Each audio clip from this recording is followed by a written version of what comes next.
Halo semuanya, rekan-rekan Ranah Suci Abadi, kita berjumpa kembali di channel My Novel. Sebelum alur ceritanya dimulai, jangan lupa subscribe dan nyalakan lonceng notifikasinya, agar tidak ketinggalan dengan update episode terbarunya. Jika suka silahkan like dan share, dan komen. Tanpa lama-lama lagi ayo, kita ke alur cerita. First Immortal of the Sword Chapter 138. Suasana langsung terasa berat dan tercekik. Kicau burung dan gemerisik serangga awalnya menyenangkan, tapi sekarang, menjengkelkan. Pendekar pedang Parubaya yang bingung itu menggosok dahinya tetapi tetap diam. Cajin mengambil cangkir tehnya dan menyesapnya sebelum berkata, "Tuan muda, matamu cerah seperti obor, dan pandangan jauh ke depanmu praktis divine. Saya sangat mengagumi Anda, tetapi bisakah Anda mendengarkan kondisi saya sebelum Anda memutuskan untuk menolak saya?" Suyi mengangkat gelas anggur yang dia tuangkan untuknya. "Silakan." Itu hanya satu kata, tetapi mengandung dua lapis makna. "Minum dulu, bicara kemudian." Akhirnya, pendekar Parubaya itu bereaksi. Dia menoleh untuk melihat Suyi dan kursi anyamannya, tatapannya dingin dan acuh tak acuh. Dia tidak minum, tidak pernah. Suyi bereaksi seolah dia tuli. Atau lebih tepatnya, dia langsung mengabaikan pria itu. Mencoba membuat seorang wanita mabuk memang akan merusak mood. Namun bagi Suyi, kedatangan Cajin tidak hanya mengganggu suasana hatinya, itu masalah. Dia jelas tidak peduli jika menekan seseorang yang tidak membawa apa-apa selain kesulitan untuk minum itu tidak sopan.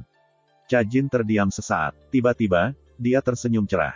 "Paman Siang, kamu tidak perlu khawatir. Memang benar aku tidak minum, tapi bukan berarti aku tidak boleh minum. Jika itu akan menggerakkan Tuan Muda Su, itu akan sangat berharga bahkan jika aku akhirnya mabuk." Dengan itu, dia mengangkat cangkirnya ke bibirnya dan menghabiskannya. Wajahnya yang murni dan cantik sekarang memerah, pemandangan yang memabukkan. Dia menjilat bibirnya, seolah menikmati rasanya, lalu tertawa. "Tuan muda, kamu masih sangat muda, tapi kamu sudah bisa membunuh Grandmaster. Anda pasti pria dengan ambisi besar. Siapa tahu, Anda mungkin akan menjadi raja penekan gunung lainnya. Tapi seperti yang saya yakin Anda sadari, semakin tinggi kultivasi Anda, semakin langka dan semakin berharga sumber daya yang Anda butuhkan untuk maju. Selain itu, di dalam Great Zhou, sumber daya tingkat tinggi itu secara praktis dimonopoli oleh beberapa faksi tingkat puncak terpilih." Begitu dia mengatakan ini, Suyi mengisi ulang gelasnya. Kali ini, dia bahkan tidak repot-repot mengatakan, "Tolong." Cajin membeku, tapi hanya sebentar, lalu mengosongkan gelasnya. "Tuan muda, jika Anda bersedia bekerja untuk pangeran kedua, saya jamin Anda tidak perlu khawatir tentang kultivasi masa depan Anda. Selain itu, jika Anda mencapai prestasi besar, sangat mungkin Anda akan menjadi seorang markis atau menteri." Suyi menghela nafas. "Apakah kamu tahu apa yang dijanjikan Zhou Sili kepadaku? Tolong beri kami pencerahan. Dia menjanjikan saya posisi sebagai pembimbing negara, selain kekayaan yang sangat besar dan segala macam barang dan bahan yang berharga." Cajin langsung menjadi kosong. Dia tampak terperangah. Bagaimana mungkin, guru negara saat ini, Hong Sensang, berada di peringkat kedua setelah kaisar saat ini? Bagaimana bisa pangeran ke-6 menawarimu posisi seperti itu begitu saja? Tampaknya pendekar Parubaya di dekatnya tidak tahan lagi. Dia mendengus, dari 8 pangeran, yang ke-6 adalah salah satu dari kaisar yang paling tidak disukai, dan dia tidak pernah memegang otoritas sejati.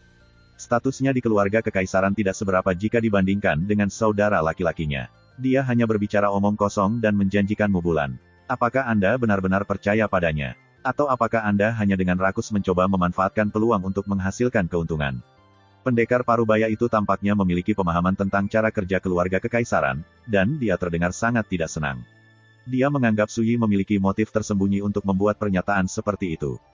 Cajin tampaknya sudah tenang juga, dan dia berkata dengan ringan, "Tuan muda Su, Paman Siang pemarah dan bisa sedikit belak-belakan. Jangan tersinggung. Tapi setahu saya, kesulitan pangeran ke-6 saat ini benar-benar agak canggung. Jangan ulangi kesalahan masa lalumu," kata Suyi sambil menyerahkan segelas lagi kepada Cajin. "Selesaikan ini, lalu pergilah." Alis indah Cajin berkerut. Ketenangan Suyi yang tak tergoyahkan membuatnya kesal tanpa kata-kata. Dia datang ke sini atas kemauannya sendiri, dan dia sudah sepenuhnya menunjukkan ketulusannya, tapi dia sama sekali tidak menunjukkan wajahnya. Suasana membeku. Pria Parubaya itu menoleh untuk melihat Suyi. Pada saat itu, matanya seperti bilah tajam, dan tatapannya tampak merobek lubang di langit malam. Pupil matanya bersinar dengan cahaya yang sangat dingin dan menakutkan, dan udara di sekitarnya hampir membeku.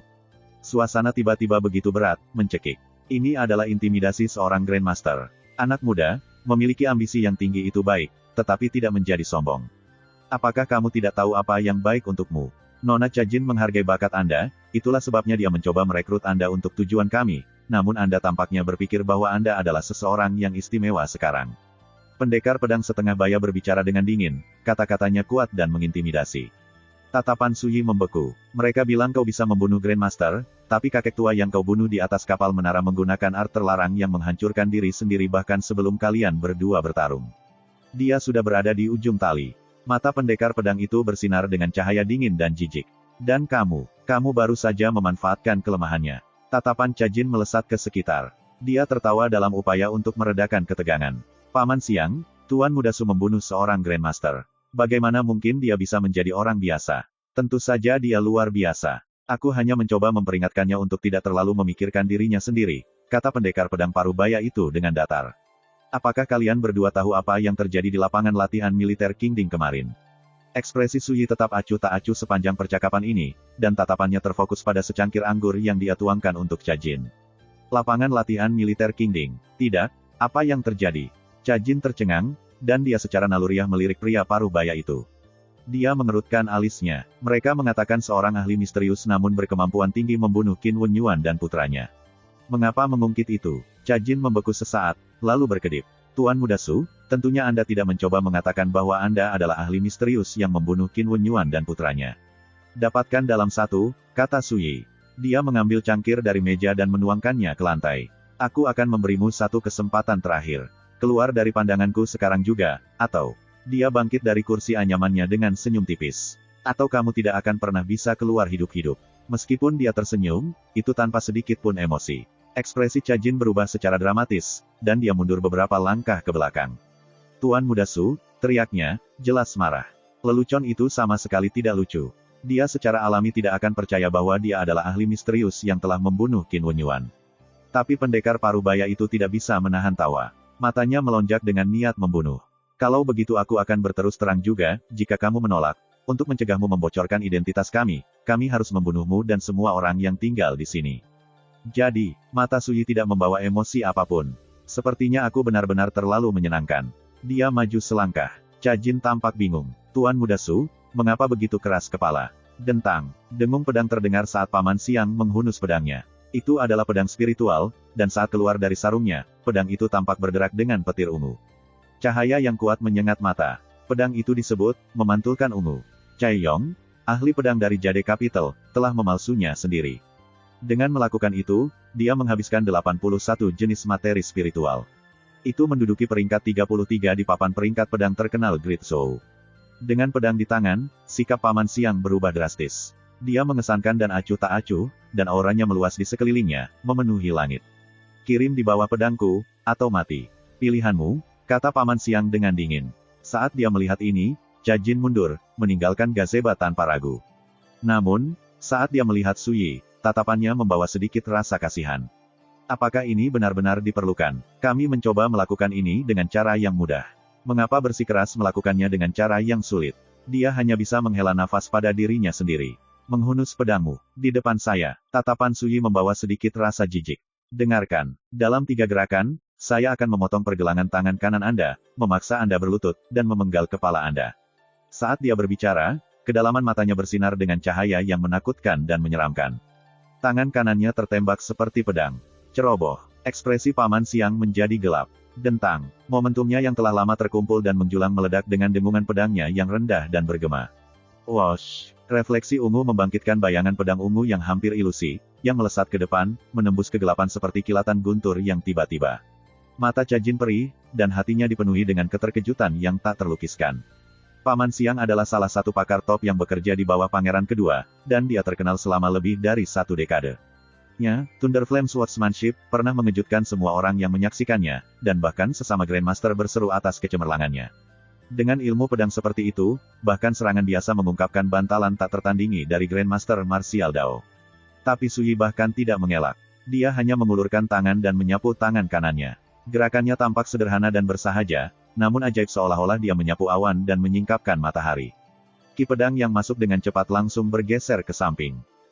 Murid Paman Siang mengerut. Seberapa banyak pengalaman tempurnya, dia segera mengubah pendiriannya. Jika pendiriannya sebelumnya seperti petir yang menyambar langit, pendiriannya saat ini seperti barisan pegunungan yang berlapis-lapis.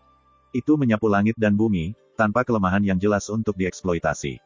Tampaknya tak tergoyahkan, tapi tangan Suyi bergerak seperti sebelumnya, hanya dengan satu perubahan halus. Kali ini, kulit pucat di ujung jarinya memancarkan cahaya yang menyilaukan. Dentang, ketika pedang dan ujung jari bertabrakan, ledakan besar yang memekakkan telinga pun terjadi. Kekuatan pedang yang tampaknya tak terkalahkan itu pecah dan menghilang seolah-olah itu terbuat dari gelembung sabun. Segera setelah itu, ujung jari Suyi menyentuh pergelangan tangan kanan Paman Siang dengan lembut. Menyembur, itu jelas hanya sentuhan ringan, selembut gerimis di musim semi, namun sekarang terasa seperti pisau yang sangat tajam. Ini dengan mudah memotong tangan Paman Siang. Tangan kanannya, lengkap dengan pedangnya, reflecting purple, jatuh ke tanah. Tunggulnya sehalus dan sedatar cermin, dan darah menyembur keluar seperti geyser. Paman Siang kesakitan, dan sangat tercengang, dia tidak tahu bagaimana harus bereaksi. Serangan Suyi tampak mudah, namun tampaknya mampu membelah awan. Itu mematahkan kekuatan pedang Paman Siang yang tampaknya bergunung-gunung, dan bahkan melepaskan tangan kanannya.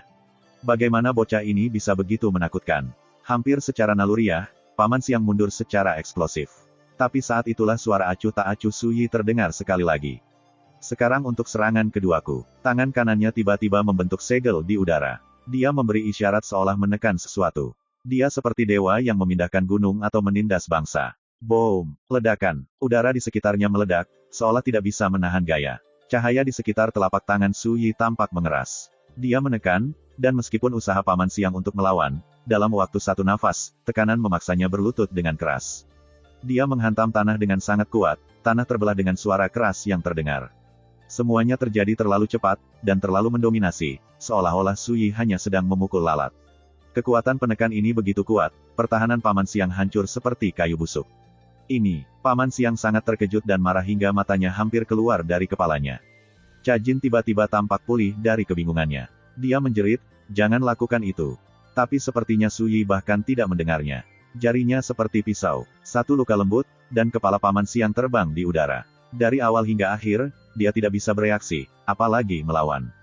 Di saat-saat terakhir sebelum kematiannya, wajahnya dipenuhi dengan keterkejutan, teror, dan ketidakpercayaan. Kata-kata Suyi sebelumnya sepertinya bergema di telinganya. "Dengarkan, dalam 3 gerakan, saya akan memotong pergelangan tangan kanan Anda, memaksa Anda berlutut, dan memenggal kepala Anda." First Immortal of the Sword Chapter 139.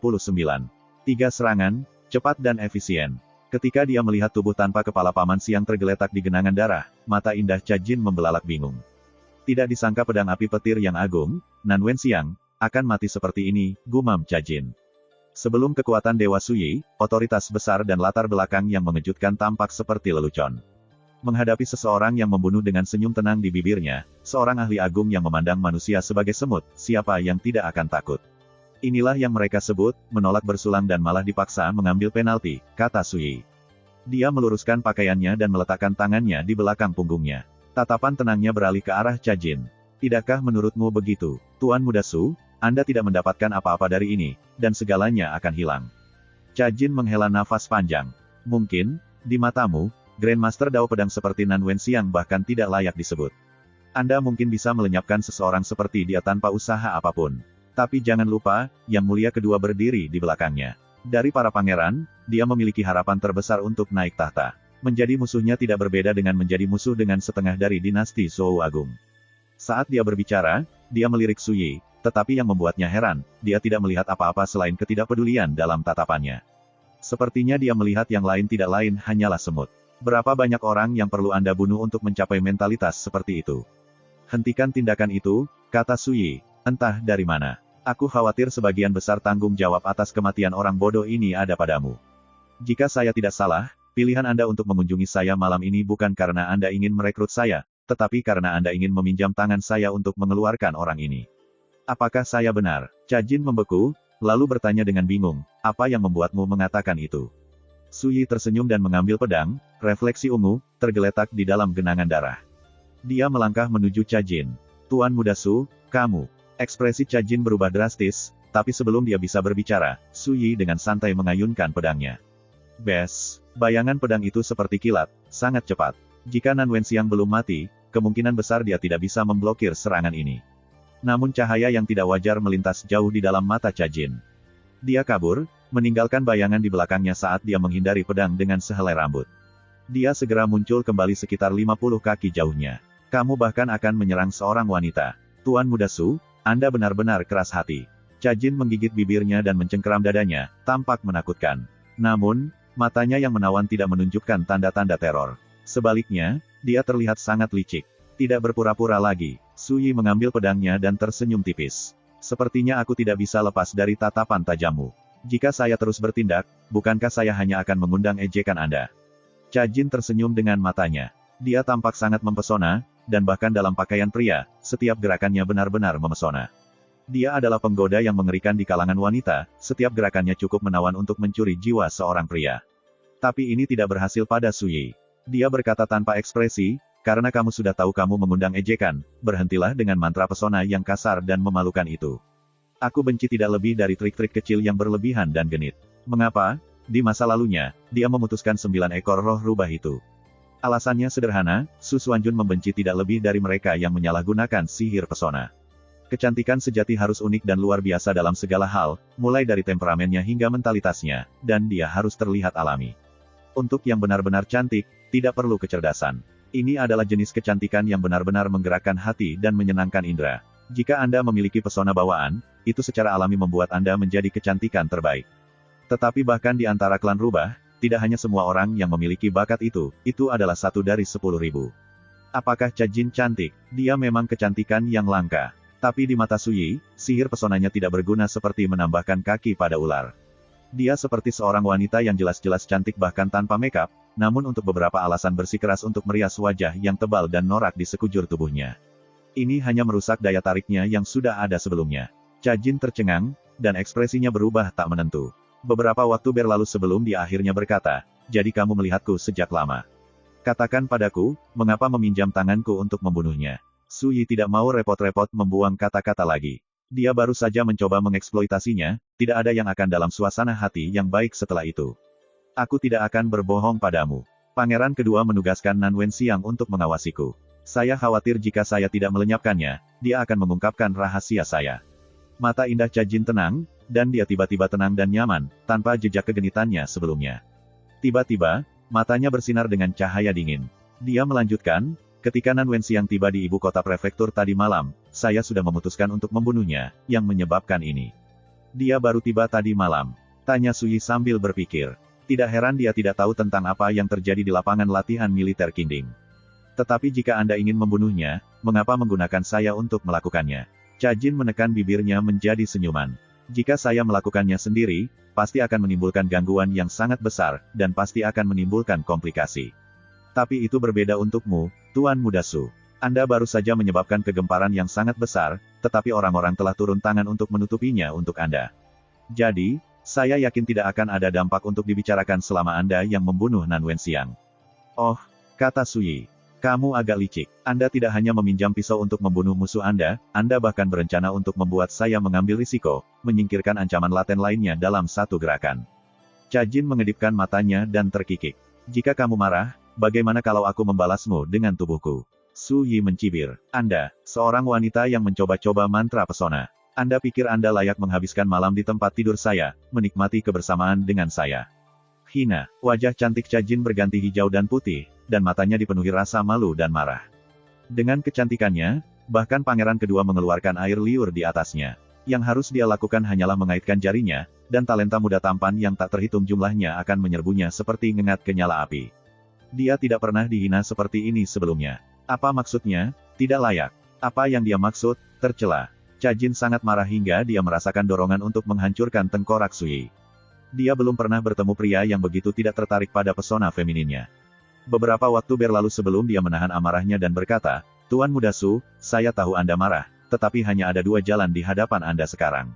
Entah Anda menerima kemarahan pangeran kedua, atau Anda bekerja sama dengan saya. Bekerja sama, Su Yi mengangguk. Itu benar, seperti yang saya yakin Anda perhatikan, saya tidak benar-benar bekerja atas nama pangeran kedua. Kalau tidak, dengan metode yang saya miliki, saya akan berurusan dengan Yang Mulia ke-6, Zhou Zili, sejak lama. Saat dia mengatakan ini, seringai bangga tersungging di bibirnya. Jadi kau adalah pion yang ditempatkan seseorang di sisi pangeran kedua. Ini benar-benar semakin menyusahkan. Su Yi menghela nafas. Tepat sekali, kata Cajin dengan sungguh-sungguh. Tapi jika kita bekerja sama, kita bisa menyelesaikan masalahnya dengan mudah. Su Yi menggosok dahinya. Aku tahu kamu adalah wanita yang merepotkan ketika aku pertama kali melihatmu kembali di kapal menara, tapi aku tidak menyadari kamu akan merepotkan seperti ini. Jika aku tahu, aku akan membunuhmu dan menyelamatkan diriku dari masalah. Cha Jin tertegun. Namun, sebelum dia sempat bereaksi, Su Yi tertawa. Tapi belum terlambat. Anda menggunakan saya untuk membunuh musuh Anda, berharap saya yang disalahkan untuk itu, dan sekarang Anda ingin saya bekerja untuk Anda juga. Anda, keserakahanmu benar-benar tidak mengenal batas. Dentang. Bahkan sebelum kata-katanya berhenti bergema, Su Yi mengayunkan pedang di tangannya. Itu adalah serangan sederhana, tapi refleksi ungu melengkung seperti sinar putih menembus matahari, meledak dengan kekuatan mengerikan di luar imajinasi. Cha Jin berjarak 50 kaki, tapi itu memotong tepat ke arahnya. Pupilnya menyempit, dan dia tiba-tiba mencambuk sepasang belati perak dari lengan bajunya. Dia memegang satu di masing-masing tangan dan menyilangkannya di depannya. Kekuatan serangan Su Yi begitu besar, mengiris Grandmaster seperti kartu truf Qin Wenyuan berada dalam ranah kemungkinan. Namun demikian, Cha Jin memblokirnya. Dentang. Saat tabrakan memekakkan telinga terdengar, Cha Jin terbang mundur, lalu mendarat dengan stabil di atas dinding halaman. Namun, lengannya mati rasa, dan tangannya gemetar. Darah dan kinya mengalir terbalik, dan itu jelas tidak menyenangkan. Ini membuatnya tercengang, tetapi juga membuatnya semakin sadar akan kekuatan Su Yi. Kemudian, dia memberinya senyum menawan. Tuan Muda Su, mari kita akhiri ini di sini untuk malam ini, oke?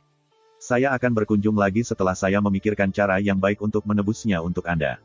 Dia berbalik dan baru saja akan pergi ketika suara yang tidak jelas dan tidak bisa dijelaskan bergema di telinganya. Cih, itu seperti suara iblis atau dewa yang meledak di dalam lautan mental Cha Jin. Pikirannya berdengung, dan jiwanya menderita. Dia samar-samar bisa membedakan pedang besar, setinggi gunung kuno, menekannya dari langit. Keputusasaan yang tak tertahankan dan rasa tidak penting memenuhi hatinya. Tapi kemudian, dia menggigit lidahnya, keras, dan meminta pilihan terakhirnya, teknik rahasia yang menyelamatkan jiwa. Ini dengan paksa menekan kekuatan yang menyerang jiwanya, dan dia mendapatkan kembali kejernihan mentalnya.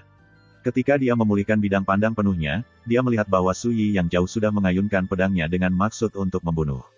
Cha Jin sangat terkejut hingga dia berkeringat dingin. Jika dia menunda lebih lama lagi, dia mungkin tidak akan pernah melarikan diri.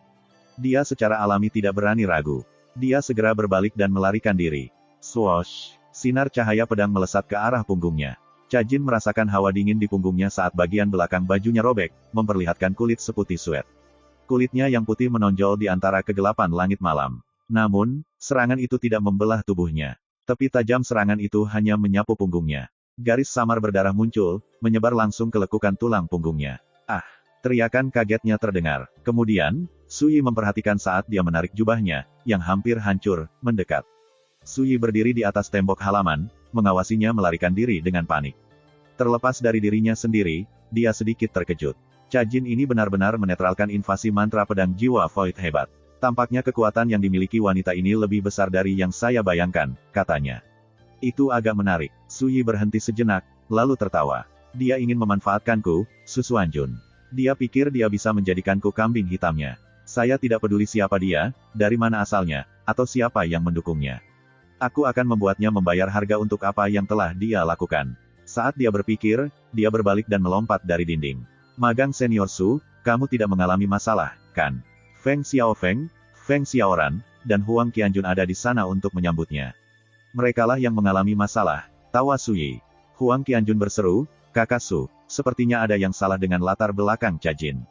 Omong kosong. Su Yi mengabaikan kekhawatirannya. Baiklah, cepat dan tangani mayatnya. Junior Apprentice Brother Feng, Anda dan Xiaoran harus tidur lebih awal. Bahkan ketika dia berbicara, dia mulai berjalan kembali ke kamarnya sendiri. King Wan, apakah kamu ingat aura Enchantress itu? Tanya Su Yi. Aku ingat, selama dia berada dalam jarak 10.000 kaki darimu, aku akan segera merasakannya, kata suara malu-malu dari dalam labu pemelihara jiwa. Tidak buruk. Anda akhirnya agak berguna. Saya tidak menghabiskan semua upaya itu untuk melatih Anda dengan sia-sia, kata Su Yi. King Wan telah bermetamorfosis menjadi hantu, yang membuatnya peka terhadap kekuatan jiwa, jauh lebih dari kebanyakan orang. Jika dia mengingat kehadiranmu, tidak ada jalan keluar dari indera tajamnya, bahkan jika kamu menyamar dengan sempurna. Di dalam labu, King Wan sangat bahagia, matanya yang besar terpejam, seperti bulan sabit. Dia tampak memukau dan polos, tetapi juga agak konyol. Tak lama kemudian, suara Huang Qianjun terdengar dari luar ruangan. Saudara Su, saya menemukan sebuah gulungan tersegel dan sebuah medali giok. Ingin melihatnya. First Immortal of the Sword Chapter 140. Su Yi duduk di depan mejanya yang diterangi lilin dan membentangkan gulungan yang diberikan Huang Qianjun padanya. Selidiki hubungan antara Cha Jin dan Sekte Roda Bulan Wei besar. Pastikan untuk tidak mengingatkan mereka. Konfirmasikan identitasnya, lalu tangkap dia hidup-hidup dan kirim dia ke Jade Capital.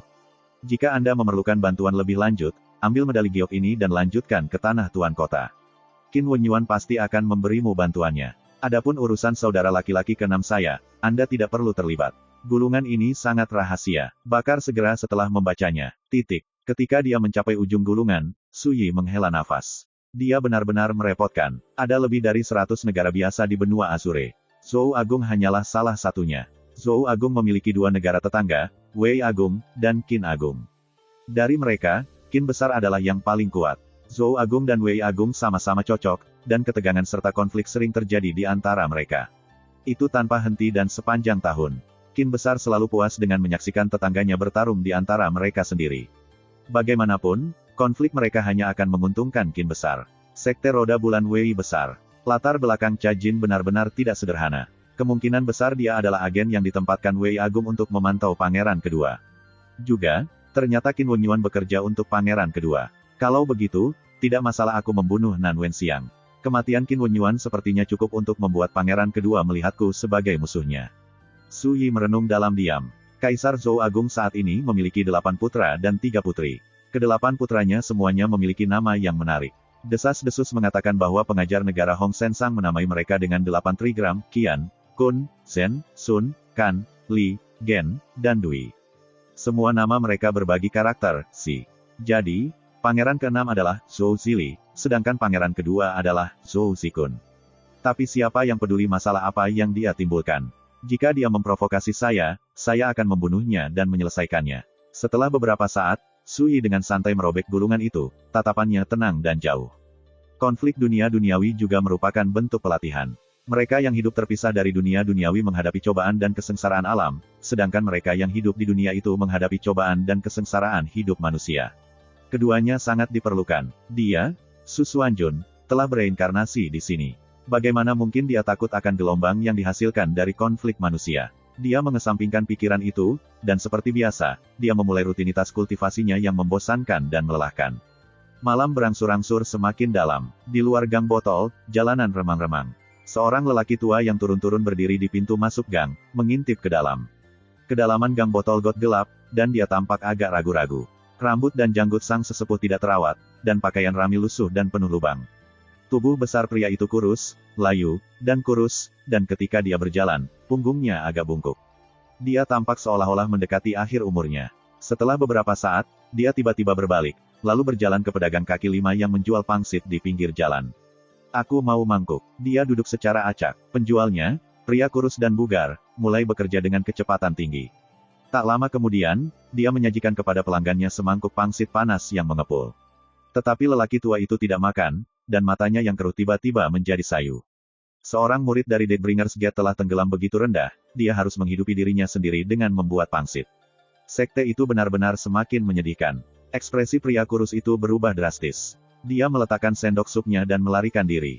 Menyembur, sebuah sumpit bambu ditembakkan seperti anak panah, menusuk lehernya, dan tubuhnya terbanting ke tanah. Pria tua itu tidak berhenti untuk melihatnya. Dia mengambil sendok dan sepasang sumpit, lalu memakan pangsitnya dengan sangat nikmat. Pria tua itu tidak bangun sampai dia menghabiskan sisa supnya dan mendecakkan bibirnya. Kali ini, dia tidak ragu. Dia berjalan langsung ke kedalaman Eli Bottlegourd dan sampai ke Humble Tranquility Cottage. Dia mengambil seruling tulang dari sakunya, meletakkannya di bibirnya, dan meniup. Suara itu lembut dan halus saat melayang menembus kegelapan. Sementara itu, di dalam kamarnya, Su Yi sedang sibuk berkultivasi ketika matanya tiba-tiba terbuka, dan dia mengerutkan kening. Mengapa seseorang bersembunyi di sekitar sini lagi malam ini? Tidak bisakah mereka memberi saya istirahat? Pada saat yang hampir bersamaan, suara panik King Wan muncul dari labu pemelihara jiwa. Mystic Master, seseorang menggunakan seni pengendalian jiwa. Mereka mencoba membawaku pergi. Mereka mengejar King Wan. Terlepas dari dirinya sendiri, Su Yi tertegun. Dentang, misteri pemandu meninggalkan sarungnya, dan dia mengistirahatkan pedangnya pada labu pemelihara jiwa. Jangan panik, aku akan pergi menyelidiki. Su Yi berbalik dan membawa refleksi ungu ke pintu. Hari sudah larut malam, bulan cerah, dan bintang-bintang jarang. Semuanya diam. Semuanya, kecuali suara seruling yang tidak jelas dan halus yang melayang di atas halaman. Ketika Su Yi melangkah keluar membawa pedang, musik seruling tiba-tiba berhenti. Di luar halaman, pria tua dengan pakaian rami itu terdiam sesaat sebelum berkata, "Anak muda, aku khawatir menjaga King Wan di sisimu hanya akan mengundang bencana. Saya harap Anda bisa mengembalikannya kepada saya." Su Yi berdiri di dalam halaman.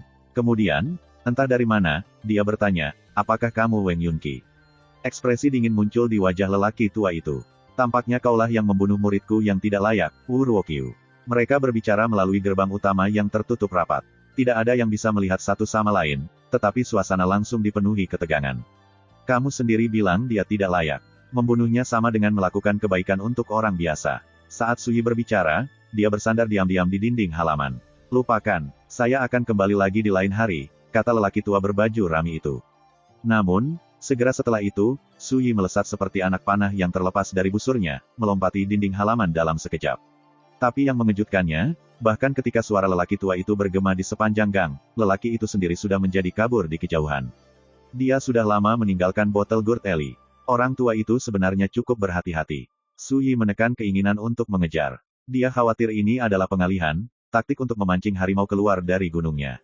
Lagi pula, ada orang lain yang tinggal di pondok itu. Wang Yunqi membawa sepotong giok jiwa itu.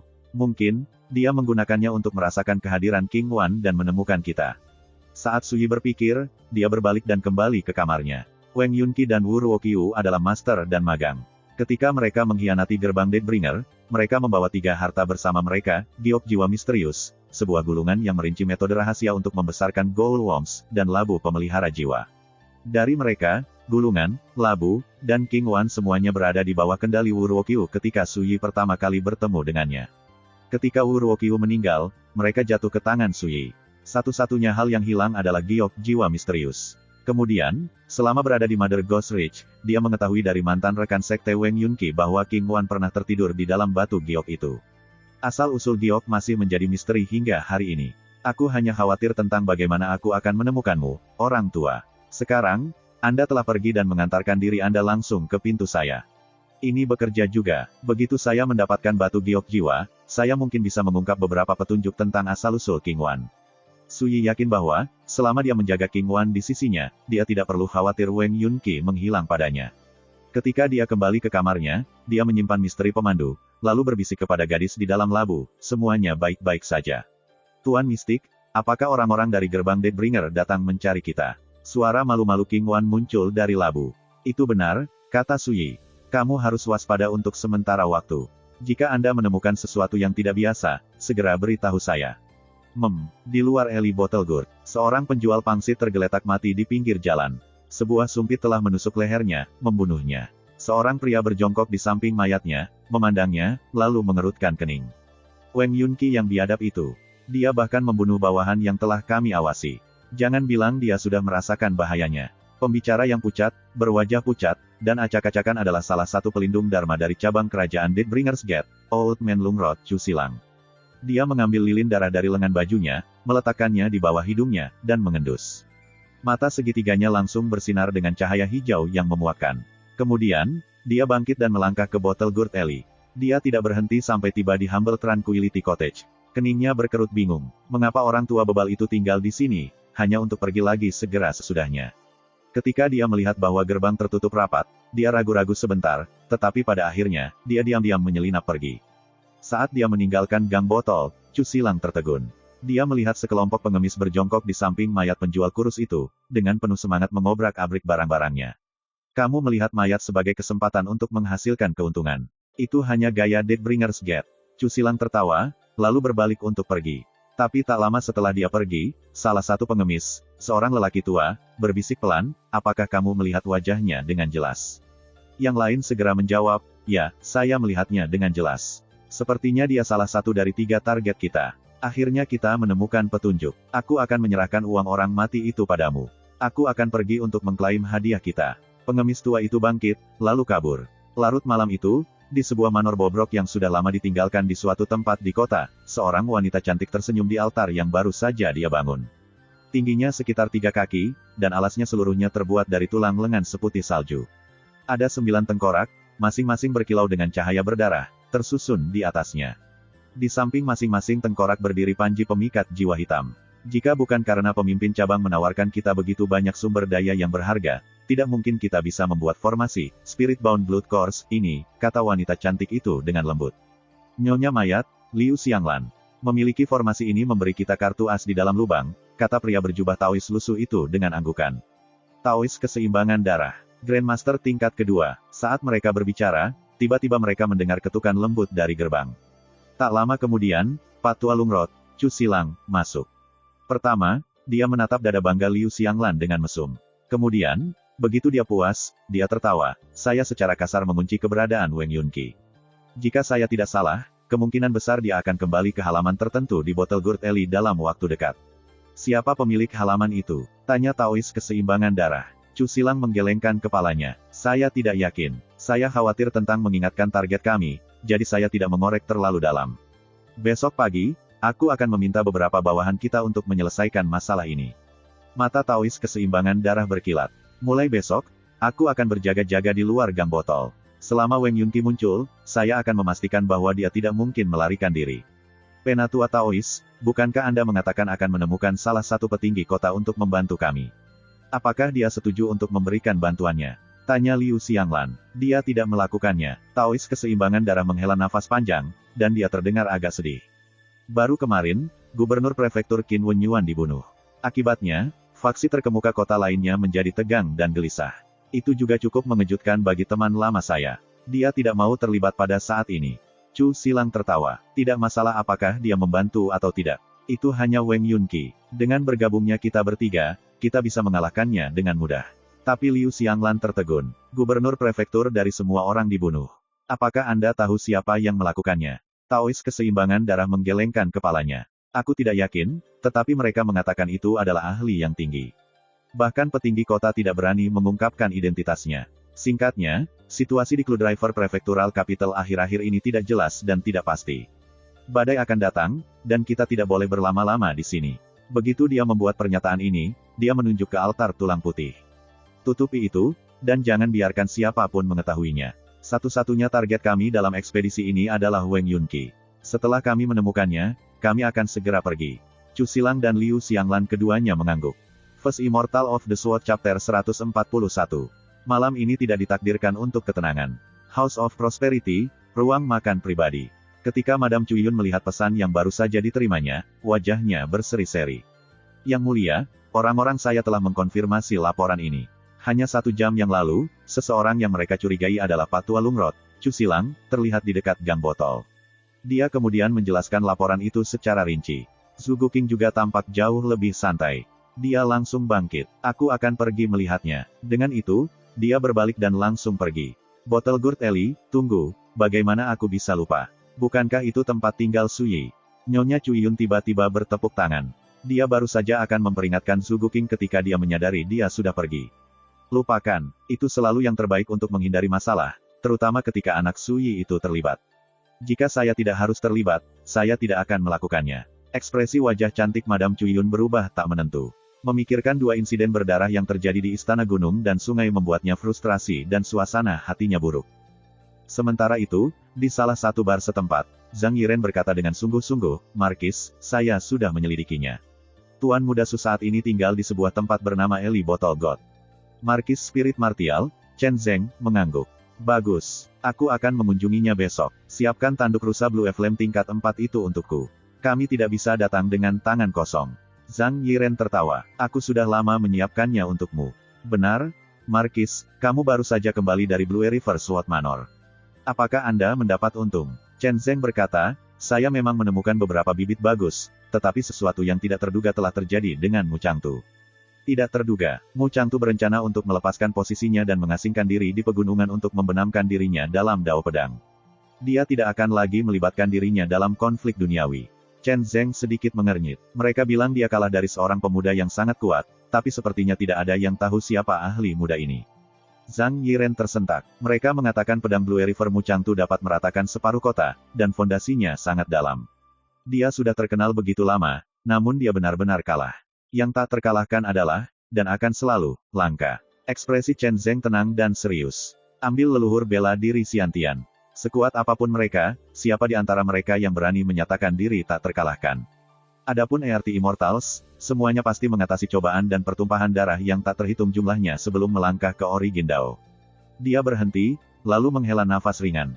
Tapi aku benar-benar tidak menyangka bahwa Mu Changtu akan kalah dari seorang pemuda. Saya bertanya-tanya, siapa pemuda itu, dan dari mana asalnya? Tiba-tiba, Zhang Yiren berkata, Yang Mulia, mungkinkah? Tuan Muda Su. Chen Zeng membeku. Sulit untuk mengatakannya. Anda memberitahu saya bahwa Su Yi memiliki kemampuan untuk membunuh seorang Grandmaster, tetapi orang yang dia bunuh di atas kapal menara sudah berada di ujung tali.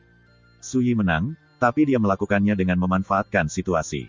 Dia menggelengkan kepalanya. Tidak perlu membahas itu. Besok, saat kami mengunjunginya, kami akan bertanya. Maka kita akan tahu pasti.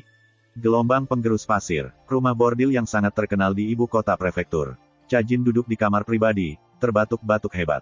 Darah telah terkuras dari wajahnya yang cantik tiada taraf, sampai-sampai kulitnya tampak hampir transparan. Alisnya berkerut dengan kelelahan dan rasa sakit yang tak tersamarkan. Meskipun dia cukup beruntung untuk melarikan diri dari Humble Tranquility Cottage, teknik terlarang yang dia gunakan untuk melarikan diri meninggalkannya dengan luka dalam.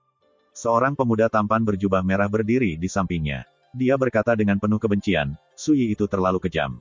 Dia tampak sekitar 20, dan rambutnya yang panjang tergerai. Dia mengenakan sabuk giok, dan ketika dia melihat ke arah Cajin, dia merasa kasihan. Saya menggunakan dia. Wajar jika dia marah.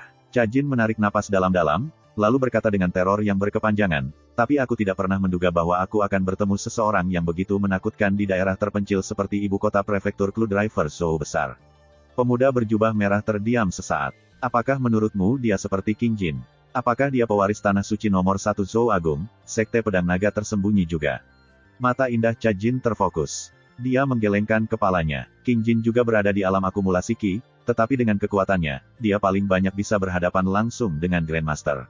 Su Yi berbeda, dia bisa membantai Grandmaster semudah ayam. Matanya dipenuhi dengan ingatan saat dia mencoba mengingat sesuatu. Kakak magang senior, kamu tidak mengerti. Su Yi jelas baru berusia 17 tahun, tetapi ketika saya menghadapinya, saya merasa seolah-olah sedang berdiri di hadapan Dewa Surgawi. Pemuda berjubah merah mengerutkan alisnya, lalu berkata dengan acuh, adik magang junior, dia hanya membuatmu takut. Itulah satu-satunya alasan Anda merasa seperti itu. Tapi kemudian, dia mengubah taktik. Tapi kemudian, aku harus mengakui bahwa Su Yi benar-benar sosok yang mengerikan. Termasuk Nan Wenxiang dan Qin Wenyuan, 3 Grandmaster telah jatuh ke tangannya. Bahkan di sekte kami, hanya 7 putra roda bulan yang mampu. 7 putra roda bulan, ini adalah 7 pewaris inti dari sekte roda bulan. Mereka dihormati sebagai yang terpilih dari generasi mereka. Semuanya adalah talenta tak tertandingi yang bisa dengan mudah membidik Origindao. 7 putra roda bulan, mata indah Cajin berkilat dengan sedikit rasa iri. Kekuatan dunia duniawi tidak pernah bisa sepenuhnya melampaui batas duniawi. Mereka jauh dari faksi kultivasi transenden sejati. Seniman bela diri duniawi, juga ditakdirkan untuk tidak pernah mengalahkan para ahli sekte kultivasi sejati. Perbedaannya sangat besar, mereka milik dua dunia yang berbeda. Tiba-tiba, Cajin kembali batuk hebat. Wajah cantiknya tampak sakit-sakitan. Ketika dia melihat ini, pemuda berbaju merah merengut dengan kebencian yang tak ada habisnya. Besok, aku akan mengunjungi Su Yi itu. Jangan, ekspresi Cajin berubah drastis. Kakak magang senior, dia terlalu menakutkan. Jangankan Anda, seseorang yang baru saja bergabung dengan jajaran Grandmaster, bahkan Grandmaster yang sudah lama berdiri bukanlah tandingannya. Apapun yang Anda lakukan, jangan gegabah. Yakinlah, saya tidak cukup bodoh untuk menyerangnya secara langsung, katanya lembut. Ketika saya meninggalkan sekte, saya membawa harta tertentu. Dengan itu, bahkan jika aku gagal membunuhnya, aku pasti akan membuatnya terluka parah. Saat dia berbicara, dia membalik tangannya, dan pedang terbang 7 inci muncul. Itu ditutupi dengan tanda awan dan jimat yang padat, rumit, dan aneh, dan bilahnya memancarkan kilau biru pucat yang menakutkan. Pedang jimat penghancur jahat. Cajin tampak tertegun. Ini adalah harta karun yang ditempa secara pribadi oleh Earthly Immortal. Itu berisi kekuatan mengerikan yang cukup untuk membunuh seorang Grandmaster. Itu benar. Marsial Paman Zhao memberikannya padaku. Dia menggunakan kekuatan Origindao untuk memelihara dan menyempurnakannya selama 7 hari, 7 kali lipat. Hanya Grandmaster yang dapat menggunakan kekuatannya, dan itu pun, hanya sedikit. Mereka yang berada di bawah Grandmaster bahkan tidak bisa menahan kekuatan pedang. Menurut Marsial Paman Zhao, pedang itu bisa diaktifkan 3 kali. Kali ini, aku akan menggunakan Su Yi untuk mengujinya. Mata pemuda berjubah merah itu bersinar. Tetapi ketika dia ingat bahwa harta karun setingkat ini akan disia-siakan untuk Suyi, dia merasa itu tidak terlalu berharga. Kakak magang senior, aku masih berpikir akan lebih baik jika kita bisa memenangkan Suyi ke pihak kita, kata Cha Jin dengan serius. Saudari magang junior, kamu tidak mengerti. Orang-orang seperti dia bangga dan menghina. Hanya kekuatan sejati yang bisa memaksa seseorang seperti dia untuk menundukkan kepalanya. Pemuda itu mendengus dingin. Cha Jin menghela nafas pada dirinya sendiri. Aku tahu mencoba membujukmu lagi hanya membuang-buang waktu. Malam berangsur-angsur surut saat cahaya fajar menerobos kegelapan.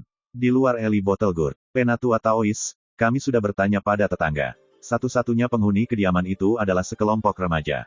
Tidak ada yang patut dikhawatirkan, kata Cusilang dengan menguap malas. Dia bangun pagi hari ini dan menyelidiki daerah itu. Hanya setelah pertanyaan dan konfirmasi berulang kali, dia mencapai kesimpulannya, tidak ada seorang pun di halaman yang dikunjungi Wang Yunqi yang perlu dikhawatirkan. Kami tidak boleh berpuas diri. Wang Yunqi tidak akan muncul di sini tanpa alasan. Dia pasti merencanakan sesuatu, yang menyiratkan bahwa pemilik tempat tinggal itu mungkin tidak sesederhana yang kita bayangkan, kata Taois keseimbangan darah. Matanya berkilat. Liu Xianglan terkikik. Ini sebenarnya akan cukup mudah untuk diselesaikan.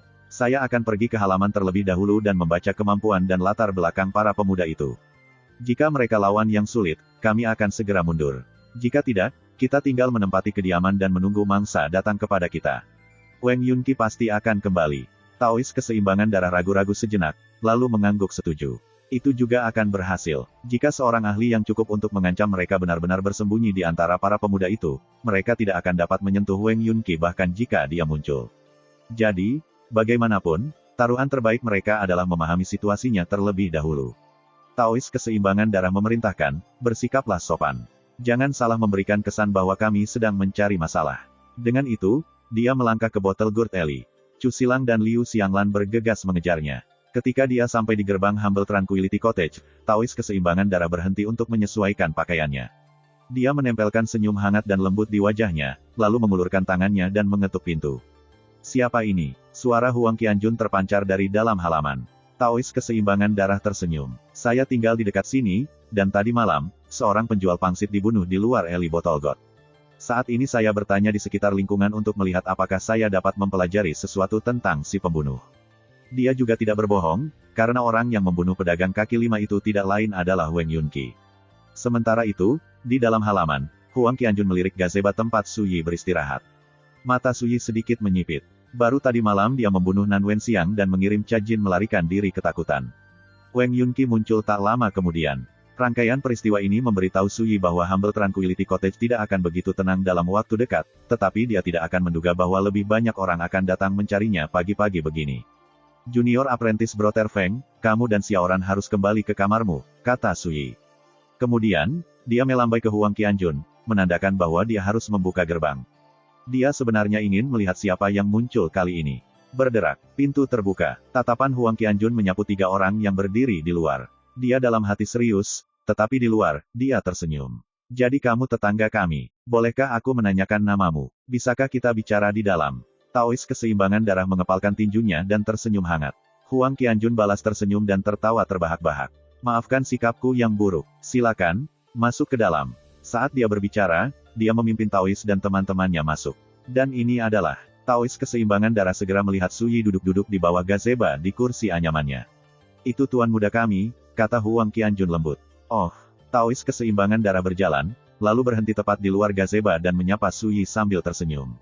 Orang tua ini menyapa Anda, tuan muda. Suyi hanya duduk di sana, tidak bergerak sedikit pun. Tatapannya tenang dan acuh tak acuh. Katakan padaku, untuk apa sebenarnya kau di sini? Murid-murid Taois keseimbangan darah menyempit. Liu Xianglan terkikik, melihat, adik laki-laki ini tidak akan mentolerir iritasi sedikit pun. Jika kita terus berusaha menjaga kerahasiaan, kita hanya akan mempermalukan diri kita sendiri. Saat dia berbicara, tatapannya mendarat di labu pemelihara jiwa di pinggang Suyi, dan cahaya aneh berkedip di matanya. Disampaikan kepada para rekan-rekan suci abadi, pada chapter 142 First Immortal of the Sword hanya membahas informasi pengarang novel. Maka My Novel akan melanjutkan ceritanya ke chapter berikutnya. First Immortal of the Sword chapter 143. Tak lama setelah Liu Xianglan berbicara, suasana di dalam halaman berubah secara halus. Taois tua, tidak ada yang perlu dikhawatirkan. Hanya ada 4 orang di sini. 2 yang terlemah bersembunyi di kamar mereka. Adapun 2 yang tersisa, sikap Cusilang lesu, dan tatapannya main-main. Orang yang membuka pintu berada di tahap akhir Blood Circulation Realm. Tuan muda, di bawah gazebo baru saja berada di alam akumulasi Ki tahap awal. Dia berhenti, lalu menunjuk labu pemelihara jiwa di pinggang Suyi. Sekarang lihat itu. Itu adalah harta yang dicuri oleh orang barbar Wang Yunqi dari sekte. Dari sini, jelas bahwa mereka terhubung dengan Wang Yunqi. Kami datang ke tempat yang tepat. Ketika dia selesai berbicara, dia dengan santai duduk di bangku kayu dan menggeliat, terlihat lebih lesu dari sebelumnya. Mereka yang tidak tahu lebih baik mungkin berasumsi bahwa dia adalah pemilik tempat tinggal ini. Sikap santainya hanya menyoroti keberaniannya dan betapa yakinnya dia dalam kemenangan mereka yang tak terelakkan. 4 orang kecil seperti itu. Mereka benar-benar bukan ancaman sama sekali. Mata indah Liu Xianglan melesat ke sekeliling, dan dia tersenyum. Senyum Taois keseimbangan darah surut, dan dia menghirup udara keruh. Sedikit hati-hati bukanlah hal yang buruk. Maksud saya apa yang saya katakan sebelumnya, berperilaku baik. Jangan menakuti teman-teman muda kita. Chu Silang menanggapi dengan gerutuan ala kadarnya. Liu Xianglan, sementara itu, menembak Huang Qianjun dengan senyum mesra dan memabukkan. Oh sayang, kamu terlihat sangat lembut dan lembut. Hatiku gatal melihatmu. Setelah kita selesai dengan urusan kita di sini, bagaimana kalau kita mencari tempat pribadi yang bagus untuk minum? Dia dengan sengaja meluruskan punggungnya sedemikian rupa sehingga dadanya yang besar tampak hampir meledak melalui pakaiannya. Menonton ini, mata Chu Silang praktis keluar dari rongganya. Tangannya secara naluriah meluncur di bawah ikat pinggangnya saat dia berteriak dalam hati, "Kamu jalang. Apakah kamu dari gerbang Deathbringer?" Seru Huang Qianjun. Ketika dia melihat betapa terkejutnya dia, Liu Xianglan tidak bisa menahan tawa. Tentu saja, jangan bilang Wang Yunqi tidak pernah menyebut kita. Huang Qianjun menggelengkan kepalanya. Kembalilah, kata Suyi seenaknya, dan Huang Qianjun bergegas kembali ke kamarnya. Tidak ada yang mencoba menghentikannya. Taois keseimbangan darah dan teman-temannya semuanya tenang dan nyaman, mereka sama sekali tidak khawatir bahwa kelompok remaja ini akan menimbulkan gelombang apapun. Bagaimana kalau aku mengobrol pribadi dengan tuan muda itu dulu? Liu Xianglan dengan lembut menggigit bibir bawahnya, tatapannya memabukkan. Bisnis dulu. Taois keseimbangan darah mengerutkan alisnya dan menegurnya. Kemudian, dia menoleh ke Suyi dan tersenyum. Teman muda, bisakah Anda memberitahu kami hubungan Anda dengan Wang Yunqi? Suyi berkata dengan tenang, aku hanya menunggunya. Saya tidak akan menduga bahwa Anda akan muncul lebih dulu. Menunggu. Untuk dia, Taois keseimbangan darah tiba-tiba tampak berpikir. Jadi maksudmu dia akan segera datang? Aku tidak yakin, kata Suyi. Kemudian dia bertanya balik, bagaimana Anda menemukan tempat ini? Tentu saja, kami mengikutinya ke sini, kata Chu Silang dengan malas. Suyi langsung mengerti. Jadi, sepertinya kamu sudah menguasai beberapa metode rahasia untuk melacak keberadaan Wang Yunqi. Tidak heran, Chu Silang menyeringai. Penglihatanmu tidak buruk, tapi keterampilan kecil seperti itu tidak ada artinya bagi kami. Pak Lungrot, kamu terlalu banyak bicara. Taois tua menegurnya, tapi Chu Silang tersenyum, mengabaikan peringatannya. Teman muda, sepertinya kamu sama sekali tidak takut pada kami. Bolehkah saya bertanya mengapa? Taois keseimbangan darah mau tidak mau bertanya. Dia merasa Suyi agak terlalu tenang tentang semua ini. Kenapa aku harus takut padamu? Tertawa Suyi. Tidak, jika ada, aku senang. Kali ini, baik Chu Silang maupun Liu Xianglan merasakan ada yang salah. Keduanya menatap Suyi. Senang sekali. Suyi mengangkat cangkirnya, menghabiskannya, dan berkata, saya hanya khawatir tentang cara terbaik untuk melacak Wang Yunqi, dan sekarang Anda muncul dengan metode untuk melakukan hal itu. Bukankah itu layak untuk digembirakan? 3 pelindung Dharma agak bingung. Mereka tidak bisa mengikuti. Apa yang sedang terjadi? Jangan bilang anak ini tidak bekerja dengan Wang Yunqi. Tiba-tiba, mereka mendengar seseorang mengetuk gerbang depan. Tuan Muda Su, apakah kamu di rumah? Tanya suara kasar dan gagah berani. Taois keseimbangan darah dan kawan-kawan langsung waspada, tetapi menilai dari suaranya, jelas bagi mereka bahwa ini bukan Wang Yunqi. Gerbangnya tidak dikunci. Komandan Zhang, silakan masuk, kata Suyi. Dia terdengar biasa saja, tapi dia juga agak terkejut. Apa yang dilakukan Zhang Yiren di sini? Gerbang terbuka, dan tak lama kemudian, 2 sosok muncul. Pemimpinnya adalah seorang pria dengan baju besi militer yang sudah usang. Punggungnya lurus sempurna, dan matanya berderak karena listrik. Dia seperti puncak gunung yang sunyi, dan dia memancarkan udara keras yang sangat mengejutkan. Markis Spirit Martial, Chen Zeng. Pria di sampingnya dengan Zhang Yiren yang berkulit tembaga, kuat, dan tahan cuaca. Persetan, ketika dia melihat kedatangan baru ini, Chu Silang yang sebelumnya lesu dan santai langsung bergidik, lalu berdiri seolah-olah pantatnya terbakar. Dia secara naluriah bergegas ke Taois keseimbangan darah. Ekspresinya sudah berubah secara dramatis. Liu Xianglan, sementara itu, bereaksi seperti tikus saat bertemu dengan kucing. Dia gemetar dari ujung kepala sampai ujung kaki, kulit kepalanya mati rasa, dan dia terlalu takut untuk berbicara dengan benar. Chen, tenangkan dirimu, teriak Taois keseimbangan darah. Tapi ekspresinya juga terlihat tidak pasti, dan tubuhnya tampak tegang. Dia memaksa dirinya untuk tetap tenang. Markis Spirit Martial, dari 18 Markis Non-Zhou Agung Zhou, dia adalah yang paling ganas dan paling mahir dalam peperangan. Dia ditempatkan di Blue Thistle Yao Mountain sepanjang tahun, tempat yang dibasahi sungai darah dan dihiasi tumpukan tulang yang memutih. Dengan reputasi seperti itu, siapa di Zhou Agung yang tidak mengenalnya? 3 pelindung Dharma tidak akan pernah menyangka bahwa mereka akan bertemu dengan pembunuh berpengalaman seperti Chen Zeng di kediaman kecil biasa di gang kecil biasa seperti ini. Untuk sesaat, terlepas dari luasnya pengalaman mereka tercengang. Mereka bahkan berpikir mereka akan datang ke tempat yang salah. Ketika dia melihat ini segera setelah melangkah masuk, Chen Zeng mengerutkan alisnya. Matanya bersinar dengan cahaya tajam saat tatapannya menyapu 3 pelindung Dharma. Mereka tidak berani menatap matanya. Kedinginan menjalari punggung mereka, dan keberanian dan kepastian mereka sebelumnya lenyap sepenuhnya. Tuan Muda Su, Zhang Yiren dapat merasakan ada sesuatu yang agak aneh, tetapi dia tidak mempedulikannya. Dia hanya berjalan ke arah Su Yi dan mengepalkan tinjunya sambil tersenyum. Saya harap Anda akan memaafkan kami karena muncul tanpa diundang. Anda tidak perlu terlalu sopan, Komandan Zhang, kata Su Yi. Ini adalah Markis. Markis, ini Tuan Muda Su. Zhang Yiren memperkenalkan mereka dengan sungguh-sungguh. Chen Zeng secara singkat mengevaluasi Su Yi, lalu mengepalkan tinjunya. Terima kasih banyak telah mengubah situasi yang berbahaya di belakang kapal menara. Saya berterima kasih sejak saya mendengar tentang apa yang Anda lakukan untuk kami, itulah sebabnya saya mampir untuk berterima kasih secara langsung. Dia melambai kepada rekannya, Yiren, berikan dia hadiah kita. Zhang Yiren tersenyum dan melangkah maju membawa kotak batu giok. Ini adalah tanduk rusa Blue Flame tingkat 4. Ini bukan hal yang langka, tapi kami harap Anda akan menerimanya dengan senyuman. Taois keseimbangan darah dan kawan-kawan tidak bisa menahan diri untuk tidak terkesiap. Spirit Martial Markis datang untuk mengantarkan hadiah secara langsung. Dan hadiah itu, itulah inti dari binatang roh tingkat 4, bahan spiritual. Siapa bocah ini? Mengapa Markis memperlakukannya dengan sangat hormat? 3 pelindung Dharma semakin gelisah, dan ekspresi mereka semakin tegang dan gelisah. Semuanya gelisah. Terima kasih banyak. Su Yi mengepalkan tinjunya, lalu menunjuk ke kursi-kursi yang tersebar di seluruh halaman. Silahkan duduk. Chen Zeng dan Zhang Yiren masing-masing mendapatkan kursi. Ketika mereka melihat Su Yi membawa teko teh seolah-olah sedang menyeduh teko teh, Zhang Yiren bangkit kembali. Tolong, izinkan saya. Su Yi juga tidak menolak. Tuan Muda Su, siapakah ketiga orang ini?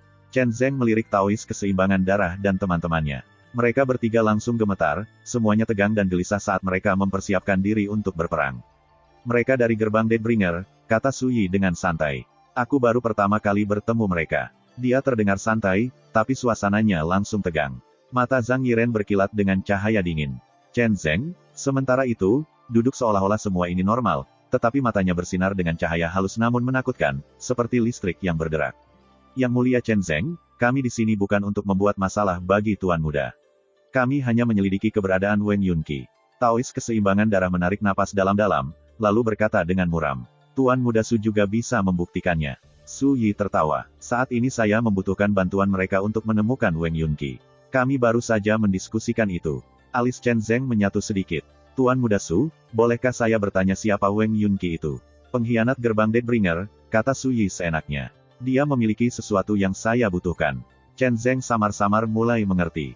Dan apakah ketiganya setuju untuk membantumu? Tentu saja kami bersedia. Blood Balance dan teman-temannya berkata dengan tergesa-gesa. Chen Zeng langsung kehilangan minat pada 3 kultivator sesat. Tatapannya kembali ke Su Yi. Tuan Muda Su, saya mengunjungi Muchangtu Blue River Sword Manor tadi malam, dan saya mendengar bahwa dia kalah dari seorang pemuda misterius. Bolehkah saya bertanya apakah Anda pernah mendengar tentang kejadian ini? Zhang Yiren juga melihat ke atas. Jika kau bertanya tentang pria yang membuatnya menundukkan kepalanya dan mengaku kalah, itu adalah aku, kata Su Yi, dengan santai seolah berbicara tentang cuaca. Jadi, Yiren memang benar. Chen Zeng tampak tercerahkan, tetapi lebih dari itu, dia merasa emosional. Seorang pemuda akumulasi ki belaka entah bagaimana telah mengalahkan seorang Grandmaster di tingkat Muchangtu.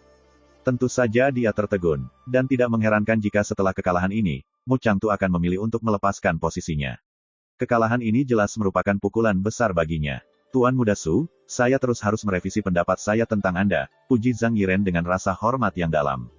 3 pelindung Dharma gerbang Deathbringer mendengar seluruh pertukaran ini, dan mereka merasa seolah-olah disambar petir, berulang kali. Mereka saling memandang, dahi mereka dipenuhi keringat. Dan di sini mereka melihat Su Yi tidak lebih dari seekor semut. Mereka tertawa dan mengobrol, sangat santai, tidak menganggapnya serius. Siapa yang mengira dia adalah ahli yang sangat tersembunyi? Untungnya, saya memperingatkan mereka untuk bersikap sopan, dan tak satu pun dari mereka melewati batas. Taois keseimbangan darah dalam hati merayakannya. Chu Silang menelan ludah, dan betisnya bergetar. Jika memungkinkan, dia akan melarikan diri dari sini sekarang, semakin jauh semakin baik. Liu Xianglan, sementara itu, ingin menangis, tetapi dia tidak menangis. Apakah ini yang Anda maksud ketika Anda mengatakan ini tidak akan menjadi masalah sama sekali? Untungnya, tidak ada yang memperhatikan mereka. Baik Su Yi dan Chen Zeng sama sekali mengabaikan mereka. Ini menenangkan saraf mereka, tetapi pada saat yang sama, mereka merasa itu menghina martabat mereka, dan hati mereka terbakar karena malu. Apapun yang mungkin Anda katakan tentang mereka, mereka masih merupakan 3 pelindung Dharma dari cabang Deathbringers Gate Imperatorial. Bagaimana mereka tenggelam sejauh ini? Setelah berbasa-basi, Chen Zeng bertanya entah dari mana, mungkinkah Anda tertarik berburu Yao di Blue Thistle Yao Mountain? Berburu Yao, Su Yi tidak begitu mengerti, tetapi tanpa menunggu Chen Zeng berbicara, Zhang Yiren tersenyum dan meluncurkan penjelasan cepat. First Immortal of the Sword Chapter 144. Dalam sebulan lagi, Gunung Blue Thistle Yao akan meletus dengan gelombang binatang sekali dalam 1 dekade. Ketika saatnya tiba, banyak makhluk roh ganas akan merajalela, kata Zhang Yiren. Meskipun sangat berbahaya, bagi seniman bela diri seperti kami, ini juga merupakan kesempatan langka. Anda berdua dapat membunuh makhluk roh untuk bahan spiritual dan meredam dao Anda. Ini adalah ujian nyata dari kemampuan Anda. Su Yi tampak berpikir, ada gelombang binatang setiap 10 tahun sekali. Pasti ada sesuatu yang aneh terjadi di sana. Chen Zeng langsung menatapnya dengan kagum. Matamu bagus, Tuan Muda Su. Saya telah ditempatkan di dekat Blue Thistle Yao Mountain selama hampir 30 tahun, dan saya telah mengalami 2 pasang surut. Setelah melakukan penyelidikan secara pribadi, saya menemukan bahwa memang ada rahasia misterius di balik gelombang binatang itu. Dia berhenti, lalu melanjutkan, konon, untuk saat ini, yang saya tahu hanyalah sumber gelombang binatang buas. Itu jauh di dalam gunung, tempat yang disebut Abyss of 100 Burials. Setiap kali gelombang buas meletus, fenomena aneh muncul di langit di atas abyssal jurang. Angin, awan, dan guntur saling bersilangan, seperti sinar dewa yang tak terhitung jumlahnya. Sungguh pemandangan yang luar biasa untuk dilihat. Su Yi berseru, kalau begitu, abyssal jurang kemungkinan besar adalah rumah bagi Yaoling yang menakutkan, atau harta karun yang aktif secara psikis, atau reruntuhan kuno dengan formasi yang masih berfungsi.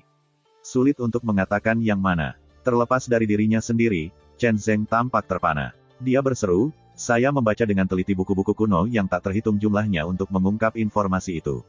Siapa yang mengira Anda akan mencapai kesimpulan yang sama setelah penjelasan singkat seperti itu? Anda benar-benar memperluas wawasan saya. Su Yi tersenyum tetapi tidak berkata apa-apa lagi. Dalam kehidupan masa lalunya, dia telah menjelajahi entah berapa banyak zona bahaya, dan pengalamannya sangat kaya. Bagaimana misteri mendalam yang remeh seperti itu bisa menghindarinya? Tapi informasi yang dibagikan Chen Zeng dengannya sebenarnya agak menggoda. Su Yi saat ini tidak memiliki apa-apa selain cobaan dan pertarungan sejati. Tanpa mereka, tidak mungkin dia bisa menembus hambatannya saat ini dalam waktu dekat. Tidak ada keraguan tentang itu, Gunung Blue Thistle Yao adalah tujuan yang sangat baik. Chen Zeng menyampaikan undangan. Tuan Muda Su, jika Anda tertarik, kita bisa pergi ke sana bersama dalam sebulan. Su Yi mengangguk. Jika saya memiliki waktu luang, saya sebenarnya tertarik untuk memeriksanya. Chen Zeng balas tersenyum. Bagus sekali. Kami akan menunggu kedatangan Anda dengan penuh semangat. Mereka tidak berusaha menyembunyikan percakapan mereka. Hanya mendengarkan gelombang yang mengaduk-aduk di hati 3 kultivator sesat, dan mereka merasa sulit untuk mendapatkan kembali ketenangan mereka. Mereka semakin yakin bahwa Su Yi yang baru saja mereka pandang rendah sebenarnya adalah sosok yang luar biasa. Kalau tidak, bagaimana mungkin spirit martial Markis secara pribadi mengundangnya berburu Yao? Tiba-tiba, suara pemalu King Wan bergema di telinga Su Yi. Tuan Mistik, aku merasakannya. Pria yang memainkan seruling tadi malam menuju ke arah kita. Mata Su Yi menyipit. Markis Chen, saya berharap Wang Yunqi akan tiba sebentar lagi. Apakah Anda memerlukan bantuan saya? Tanya Chen Zeng. Su Yi menggelengkan kepalanya. Tidak dibutuhkan. Taois keseimbangan darah dan teman-temannya saling melirik. Tampak tidak pasti. Untuk sementara, mereka semua terdiam. Mereka hanya menunggu dalam diam. Su Yi berpikir, untungnya, seniman bela diri tidak memiliki indera divine. Jika mereka melakukannya, tidak mungkin Wang Yunqi mendekati kita sekarang. Hanya merasakan kami akan mengingatkannya pada fakta bahwa ada sesuatu yang aneh terjadi di halaman. Tak lama kemudian, suara serak dan tua terdengar dari luar halaman. Tuan muda, saya telah menerima informasi bahwa sekelompok iblis jahat telah mengincar kediaman Anda. Jika Anda bersedia mengembalikan King Wan kepada saya dapat membantu Anda lolos dari malapetaka ini. Wang Yunqi, mendengar suaranya saja sudah cukup bagi ketiga pelindung Dharma untuk memastikan identitasnya.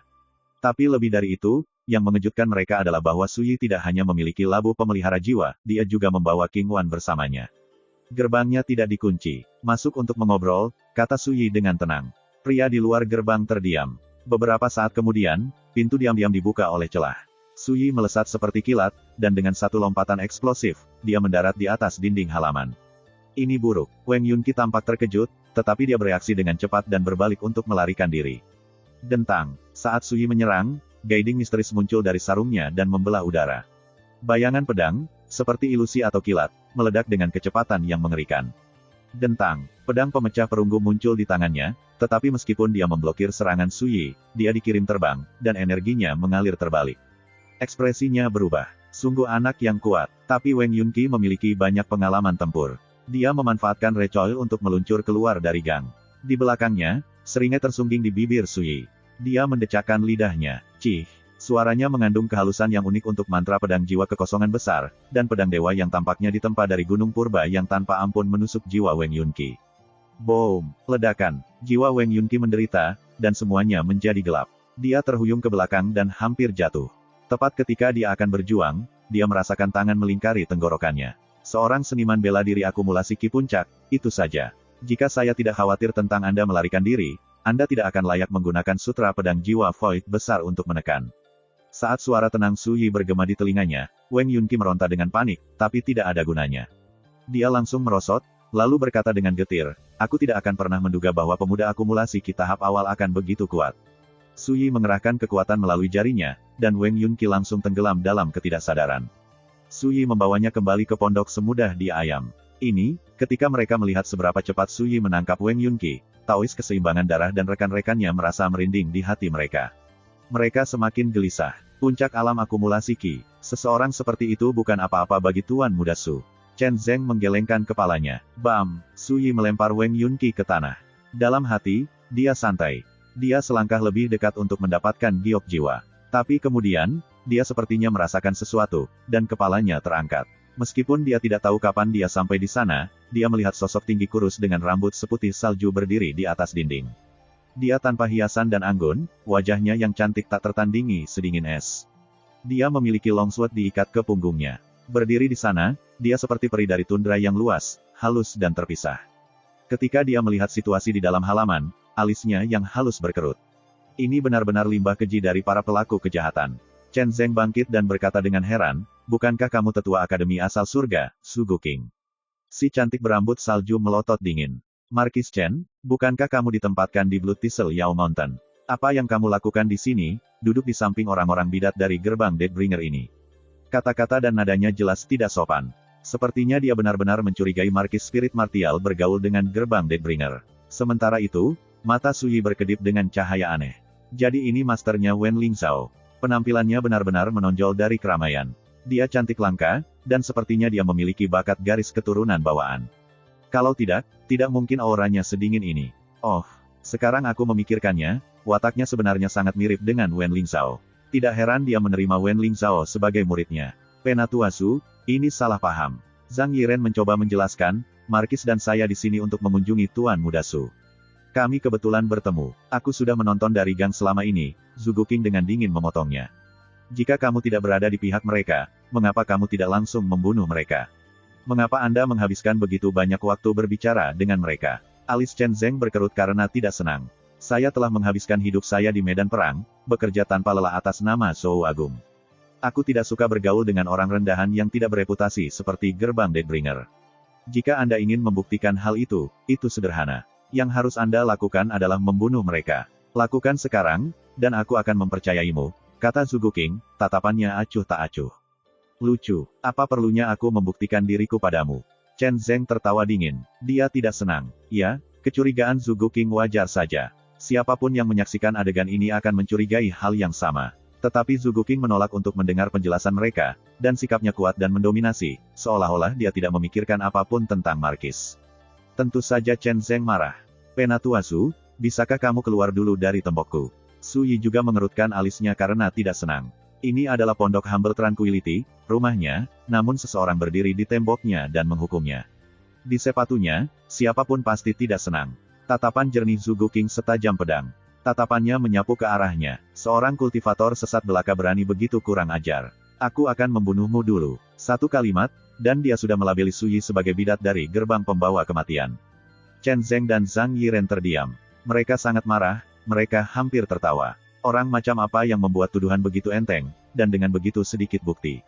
Su Yi juga marah. Tampaknya Zhuge King memiliki prasangka tentang mereka, dan setiap upaya untuk menjelaskan diri mereka sendiri akan gagal. Dia juga tidak mau repot-repot menjelaskan. Ini adalah wilayahnya, namun seseorang telah menerobos masuk, menuding, dan menegurnya. Apakah dia akan menjelaskan dirinya sendiri atau memperbaiki kesalahpahamannya? Tidak, jika dia melakukan itu hanya akan membuatnya terlihat seperti pengecut yang menyedihkan. Taois keseimbangan darah terdekat tiba-tiba berkata entah dari mana, Tuan Muda Su, jelas wanita ini ada di sini untuk menimbulkan masalah. Bagaimana kalau kita bergabung dan memusnahkannya? Keheningan berat mengikuti saran ini. Tapi kemudian, Chu Silang dan Liu Xianglan sepertinya mengerti. Ya, ayo serang bersama dan bunuh dia. Sebaliknya, tatapan Su Yi yang dingin dan acuh tak acuh menyapu mereka. Kamu ingin menimbulkan masalah untuk menciptakan peluang untuk melarikan diri. Kamu mencari kematian. Chen Zeng tersenyum dan menggelengkan kepalanya. Para kultivator sesat hari ini semakin kurang ajar. Mereka bahkan berani mencoba mencemari reputasiku. Mereka benar-benar menyia-nyiakan hidup mereka. Markis Chen, Tuan Muda Su, beberapa saat yang lalu, kami berbicara dan tertawa. Mengapa? Begitu kami ditemukan, Anda mengubah nada Anda dan menolak untuk mengakui kami. Taois keseimbangan darah menghela nafas, tampak kecewa, seolah-olah dia telah ditinggalkan. Dentang, di atas tembok, Zhuge King menghunus pedangnya, dan energinya memenuhi udara. Itu seperti arus es, menyebar melintasi langit dan bumi, sangat mengesankan. Apakah kamu punya hal lain untuk dikatakan untuk dirimu sendiri? Kata-kata Zhuge King bahkan lebih dingin dari sebelumnya. Keberaniannya tak terbantahkan, meskipun menghadapi begitu banyak orang sendirian, dia sama sekali tidak takut. Chen Zeng mendengus dingin, maka kita hanya perlu bertarung. Tapi Su Yi hanya melambaikan tangannya dan berkata dengan tenang, ini adalah wilayahku, dan kamu adalah tamuku. Sebagai tuan rumah Anda, izinkan saya untuk menyelesaikan masalah sepele ini. Tatapan Chen Zeng terfokus, tapi kemudian, dia tertawa. Baiklah, kemudian kita akan mengawasi pintu. Mereka tidak kemana-mana. Dia masih bingung bagaimana tepatnya Su Yi mengalahkan Mu Changtu. Ini adalah kesempatan untuk menyaksikan keterampilan Su Yi untuk dirinya sendiri. Menyerang. Tiba-tiba, Taois keseimbangan darah berteriak. Suaranya baru saja terdengar ketika dia melambaikan lengan bajunya dan whoosh, gelombang. Sekawanan bayangan seperti serangga menutupi langit, menjerit dan melonjak seperti gelombang pasang. Terima kasih, sampai jumpa di episode berikutnya.